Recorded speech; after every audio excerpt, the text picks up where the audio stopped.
नहीं लड़ेंगे। तब से कहा जा रहा है कि आप तेजस्वी यादव से डर गए हैं, आपने सरेंडर कर दिया, क्या लगता है? ऐसा है कि तेजस्वी यादव, उनके पूरे परिवार, उनके माताजी, पिताजी 18 साल की सत्ता उनके सामने यहाँ दल बनाए हैं और उनको तीसरे नंबर पर ढकेल देंगे, उनको कुछ नहीं कर पाएंगे तेजस्वी यादव। तेजस्वी यादव तो हम डरने वाले हैं, तेजस्वी यादव हमको डरा देंगे।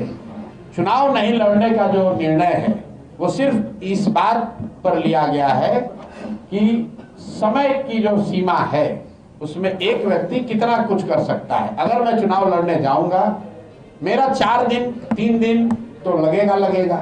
उन 4 दिन में 40 जन स्वराज के जो विधायक चुनाव लड़ रहे हैं, विधायकी का चुनाव लड़ रहे हैं जो लोग, वहां जाकर प्रचार कर सकते हैं।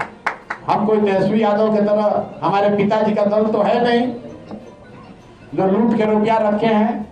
तो भैया संसाधन भी हमें जुटाना है, दल भी तिनका एक करके जुटाया बनाया है, लोगों को भी इकट्ठा करना है, प्रचार भी करना है। तो एक आदमी 24 घंटे में कितना काम कर सकता है? जो मैक्सिमम कर सकता है वो कर रहे हैं। उसमें ऐसा हमारे साथियों को लगा कि अगर हम चुनाव लड़ने जाएंगे तो 3-4 दिन और उससे डिस्ट्रैक्ट होगा, इसीलिए निर्णय लिया गया कि दल के हित में मैं चुनाव ना लड़ूं। और डरने और डराने की जो बात है, तो बिहार की जनता को 2 बात तो बिल्कुल सबको मालूम है। प्रशांत किशोर डरता किसी से नहीं है, और कोई बिहार में किसी के पास इतना पैसा ताकत है नहीं कि हमारा ईमान खरीद सके। ये 2 बात तो हर आदमी बिहार में मान रहा है, वोट हमको दे या न दे, कि प्रशांत किशोर किसी से नहीं डरता है, ना एनडीए से, ना इंडिया से, ना उनके नेताओं से, ना अपराधियों से। और जहां तक पैसे की बात है, ईमानदारी की बात है, एक ही ऐसा दल है जिसमें पूरे बिहार में कोई नहीं कह सकता है कि टिकट बिका हो, कि कोई पैसा दे के टिकट खरीद ले। जन सुराग में जो बात हम लोगों ने वादा किया था वो पूरा किया।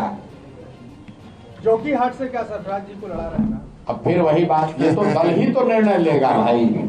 ये यहाँ बैठे बैठे हम लोजपा और राजद नहीं कहे। बाहर खबरें हैं कि सर्वे सर्वा आप ही हैं। तो अगर सर्वे सर्वा है तो हम ही लड़ जाते राघोपुर।